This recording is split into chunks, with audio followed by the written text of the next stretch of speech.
After all the political prisoners were liberated, the Marjan house received two old friends, Siamak and Mohsen Chakiba.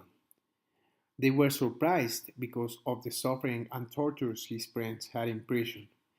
The situation of these two old friends stayed in Marjan's head, who suffered a lot. Her mother advised her to forgive and not have any revenge feelings. Marjan felt that every man who had been in prison during the revolution was considered a hero. She was upset because her father was not considered a hero. Her uncle Anoush, who came back home after 8 years in prison, was immediately admired by Marjan. Her uncle told her his incredible story of fighting against the Shah army. Over time, some Marjan's friends and family left the country. They cannot stand the idea of living in a country with an Islamic regime. After this, an unexpected information came to Marjan's house.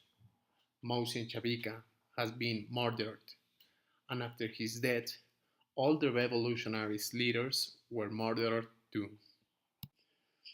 Unfortunately, Marjan's uncle was again captured and sent to prison. After some days, she visited him in prison without knowing that was the last time she was going to saw him again. Marjan's uncle was killed.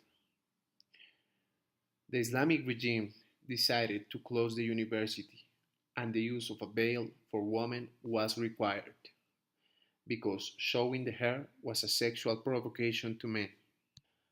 Marjan went with her parents to her first protest that ended up with a lot of violence.